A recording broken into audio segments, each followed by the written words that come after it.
বাংলাদেশের ইন্ডাস্ট্রিটাকে বেশ কয়েকদিন ধরে লক্ষ্য করে যেটা বুঝতে পেরেছি সেটা হচ্ছে যে এই ইন্ডাস্ট্রিতে কেউ কারোর বন্ধু নয়, কেউ কারোর শত্রু নয়, যে কোনো ইন্ডাস্ট্রিতেই আর কি।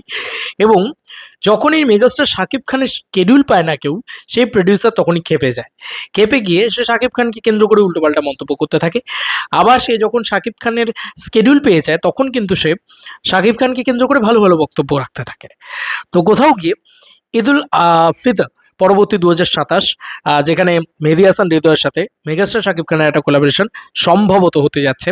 এবং সম্ভবত মেহেদী হাসান হৃদয়ের সঙ্গে সঙ্গে real energy production house schedule পেয়ে গিয়েছেন আহ, মেগাস্টার শাকিব খানের। সম্ভবত কেন? কারণ একটা ভিডিও ক্লিপ উঠে এসছে যেখানে শাহরিন আক্তার সুমি ব্যাপকভাবে প্রশংসা করছেন মেগাস্টার শাকিব খানের। ডেফিনেটলি তারা প্রশংসা তো এতদিন ধরেও করেছে, মানে আমি তো অন্তত তাদের প্রশংসা দেখতে পেয়েছি। একটা প্রোডাকশন হাউস কিন্তু খুব যত্ন করে সিনেমা বানায়, এটা নিয়ে কোনো সন্দেহ নেই। রিয়েল এনার্জি প্রোডাকশন হাউস টাকা ঢালতে কোনো কমতি রাখে না। আজকে এটা মানতেই হবে, তুমি বলতেই পারো যে সিয়ামের ছবিটা বা রাক্ষস ছবিটা কতটা সাকসেসফুল হয়েছে, কিন্তু এটাও তো মানতে হবে যে রাক্ষস বানানোর দমটা তো কেউ দেখিয়েছে। দম বলেও একটা ছবি এসেছিল। যাই হোক, আমি এটাই বলবো যে রাক্ষস যে বাজেটে বানানো ছবি, সেইটা সিয়ামকে নিয়ে বানানোর যে সাহস দেখানো, সেটা একটা প্রোডাকশন হাউস দেখিয়েছে। এটাকে কিন্তু অস্বীকার করা যায় না।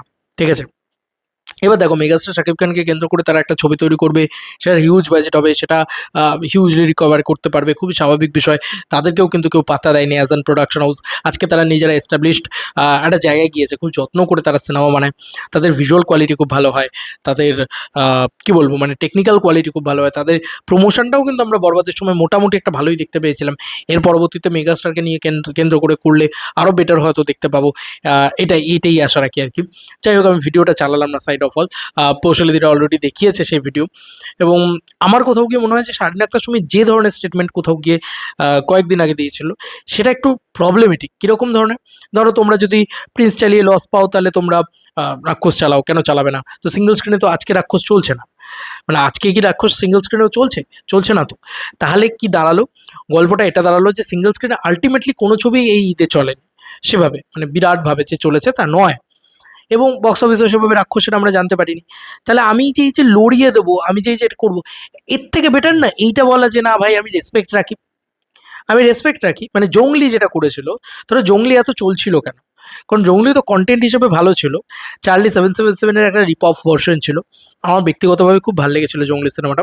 কিন্তু ব্যাপারটা হচ্ছে এটা সব থেকে বেশি কারণ কী কারণে চলেছিল যেন, আমার যেটা মনে হয় সব থেকে বেশি, কারণ সিয়াম কিন্তু কখনো শাকিব খানকে অ্যাটাক করছিল না, ওদের টিমটা কখনো শাকিব খানকে অ্যাটাক করছিল না। ওরা সেই একটা ছোট টিম, তারা অল্প কষ্ট করে বানিয়েছে, এরম একটা ভাইবে ছিল। তো এই ভাইবে যদি রিয়েল এনার্জি থাকতো তাহলে এত সমস্যা কিন্তু হতো না। মাঝে কিন্তু তারা বলেছে, নানান ধরনের স্টেটমেন্ট রেখেছে, যেটা সাকিবিয়ানদের খারাপ লেগেছে, যেটা প্রপার খারাপ লেগেছে। কিন্তু এই ঘটনা কিন্তু আজকেই প্রবল, মানে প্রবল বা প্রথম এমনটা নয়। এর আগেও আমরা দেখেছি শাকিব খানের স্কেডিউল যারা যখন যাই না পেয়েছেন, ধরো সেটা রাফি হতে পারে, ধরো সেটা সিয়াম আহমেদ হতে পারে, সরি সিয়াম আহমেদ বলছি, মেহেদী হাসান হৃদয় হতে পারে, ধরো সেটা শাহরিন আক্তার সুমি হতে পারে, ধরো সেটা শাহরিয়া শাকিল হতে পারে, ধরো সেটা আরশান কি আদনান, কি একটা এরকম একটা নাম ছিল, সেই প্রোডাকশনটা হতে পারে, মানে যারা রাজকুমার বানিয়েছে তারা বা প্রিয়তমা বানিয়েছে তারা হতে পারে, কখনো সেটা অনন্য মামুন হতে পারে। তো এরকম ধরনের ঘটনা কিন্তু আমরা বিগত কয়েক বছরে দেখেছি যে এরা শাকিব খানের স্কেডিউল না পেলেই কিন্তু এরা লাফালাফি করা শুরু করে দেয় যে কেন কেন কেন এরকম কেন হলো, ওরম কেন হলো, ইত্যাদি ইত্যাদি ইত্যাদি। তারপরে যেই তারা শাকিব খানের স্কেডিউল পেয়ে যায়, সঙ্গে সঙ্গে তারা কিন্তু অন্যই সুর সুর একটা বইতে শুরু করে তাদের কথায়, অন্যরকমই একটা সুর তারা কি বলবো গাইতে শুরু করে। তো এটা আগেও ঘটেছে, এখনো ঘটছে। তার মানে এইটুকু বোঝা যাচ্ছে যে স্কেডিউল কিন্তু খুব শীঘ্রই মানে পেয়ে তো গেছেই, আর সাইন করা বাকি রয়েছে, তো সাইন করে দেবেন শাকিব খান, এটা বোঝা যাচ্ছে। তাই জন্য রিয়েল এনার্জির সুর এরকমভাবে বদলেছে। এবার আমি শুধু একটাই কথা জিনিস চাই ভাই, সিনেমাটা ভালো হোক, ভালো ডিরেক্টরের সাথে আসুক, সিনেমাটা ভালো হোক। কারণ ইন্ডাস্ট্রিতে এটা প্রচণ্ডভাবে নর্মাল, প্রচণ্ডভাবে নর্মাল। আমরা আমাদের ইন্ডাস্ট্রিতে দেখি, আজ যে রানা সরকার দেবদাকে গালাগালি করছে, কাল সে রানা সরকার দেবদার ছবি প্রডিউস করছে। আজ যে রানা সরকার হয়তো জিদ্দাকে গালাগালি করছে, কাল সেই রানা সরকার জিদ্দাকে প্রডিউস করছে। এরকম ধরনের ঘটনা আমরা প্রবলভাবে দেখি, প্রচুরভাবে দেখি। তো আমি জাস্ট একটা উদাহরণ দিলাম, এরকম প্রচুর প্রচুর উদাহরণ রয়েছে ইন্ডাস্ট্রিতে। মানে কোনো সম্পর্কই সাস্টেনেবল নয়। আলটিমেটলি দিনের শেষে পরবর্তীকালে যেটা আসবে সেটাই হয়ে যাবে, এরকম একটা ব্যাপার। ঠিক আছে? মানে যে কেউ যার তার সাথে কোলাবরেট করে নিতে পারে, রাজনীতিবিদের থেকেও সাংঘাতিক। মানে তুমি মনে করছো এর সাথে ওর খুব ঝগড়া, এ তো হবে না, এ তো একসাথে আসবে না, তো চলেও আসবে হয়তো। হুম, এটা হচ্ছে ইন্ডাস্ট্রির ব্যাপার আর কি। যাই হোক, তোমাদেরকে আর কি মতামত ইন্টার ভিডিওটাকে নিয়ে জানিও কমেন্ট সেকশনে। আর এই পুরো বিষয়টাকে নিয়ে তোমরা কি নজরে দেখছো, কেমনভাবে দেখছো জানিও। তবে আমি এইটুকু বলে দিলাম, রিয়েল এনার্জি প্রোডাকশন হাউস এর সাথে শাকিব খান যদি কোলাবোরেশন করেন এবং মেহেদী হাসান হৃদয়ের সাথে যদি ঈদ উল ফিতরে আসেন, সে কিন্তু one of the best choice হবে। কারণ মেহেদী হাসান হৃদয় আর যাই করুক, স্কেলটা দিয়ে একটা প্রপার সিনেমা বানাতে জানে। একটা হয় না যে একটা ফুল মস্তি, একটা জেনজি ভাইবস সব কিছু দিয়ে একটা প্রপার মস্তি বানাতে জানে। তবে আমি রিকোয়েস্ট করব যে বরবাদ থেকে এবার বেরোনো হোক, এবং এই যে সো কল্ড অ্যানিমালকে দেখেই যে কন্টিনিউয়াসলি সিনেমা বানিয়ে যাওয়া, এইটা থেকে বেরিয়ে এবার অন্য কাউকে দেখে সিনেমা বানানো হোক। আমি শুধু এটাই চাইবো। মেহেদী হাসান হৃদয় ডেফিনেটলি খুবই খুবই ট্যালেন্টেড একজন ফিল্ম মেকার, খুবই ভালো একজন কমার্শিয়াল ফিল্ম মেকার। কিন্তু এক জিনিস যদি রোজ খাওয়াও না, সে কিন্তু বদহজম হবেই। তো অলরেডি কিন্তু যেটা সমালোচনা ছিল রাক্ষসের ভিতরে, যেটা প্রচুর প্রবলেমেটিক সিনেমা, এটা প্রচুর শুধু প্রবলেমেটিক সিনেমা বলে আমার আমার সমস্যা নেই। প্রবলেমেটিক সিনেমা বানানো যেতেই পারে, হতেই পারে। আমার প্রবলেম হচ্ছে যে একই জিনিস রোজ খাইয়ে যাচ্ছি আমি, তাহলে কিন্তু প্রবলেম আছে। একটু নতুন কিছু আনো না, একটু নতুন স্পার্ক ক্রিয়েট করো না, একটু নতুন ওয়ার্ল্ড ক্রিয়েট করো না, যেটা দেখে লোকে বলবে আয় হায় কি করে দিয়েছে। আই আই হোপ মেহেদী হাসান হৃদয় করতে পারবে। ভালো ডায়লগ, সেটাও খুব ইম্পর্ট্যান্ট। কারণ আমার মনে হয় যে তোকে ভালোবাসতে লেগেছে ন্যানো সেকেন্ড, তোকে ভুলতে লাগবে 1 সেকেন্ড, তোকে ভালোবাসতে লেগেছে 1 সেকেন্ড, তোকে ভুলতে লাগবে ন্যানো সেকেন্ড, এসব ডায়লগ ছিল। ওহো হো, কী সব ডায়লগ ছিল। যে পাপ বাপকেও ছাড়ে না, বাবার পাপটা, বাবার টাকাটা নেবে, বাবার সম্পত্তি ভোগ করবে, বাবার পাপটা ভোগ করবে না। ব্যাপক ব্যাপক ডায়লগ ছিল।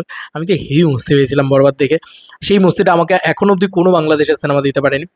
আমি তো আর নেক্সট সত্যি বলছি।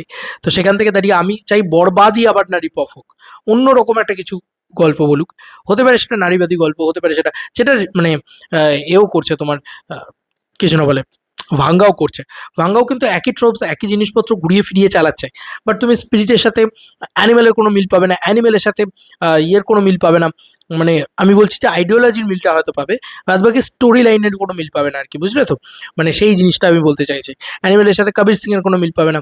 তো এরকমভাবেই বলছি যে অ্যাটলিস্ট যদি ভাঙ্গাকেও ফলো করতে হয়, তাহলে স্পিরিটকে যেন সে ফলো করে, বা অন্যান্য ছবি অবশ্য স্পিরিট তো ঈদে রিলিজ করছে, তো স্পিরিটকে ফলো করার মতন কিছু নেই। তো যাই হোক, আই হোপ, আমার মনে হয় যে আরও কিছু বিদেশি ছবি, আরও কিছু ছবি দেখে সে কিন্তু আরও নিপুণ অবস্থায় ফিরে আসুক, এবং মেহেদী হাসান হৃদয় ফাটিয়ে একটা সিনেমা বানাক শাকিব খানকে কেন্দ্র করে, এবং সম্ভবত স্কেডিউল পেয়েও গিয়েছে, যে কারণেই এত সুন্দর করে এবং আমার মনে হয় যে এবারে বাজেটও তারা ভয়ানক লেভেলের মানে পাম্প আপ করবে। যারা মিনিমাম 10 কোটি টাকার কাছাকাছি বাজেট সিয়ামের পিছনে লাগাতে পারে, যে প্রোডাকশন, সে প্রোডাকশন শাকিব খানের পিছনে তো 30 কোটি টাকা মিনিমাম লাগিয়েই দেবে। আর একটা 30 কোটি টাকার আউটপুট কী হবে ভাবতে পারছো? গোটা পৃথিবী জুড়ে হয়তো শুটিং হবে। ঠিক আছে?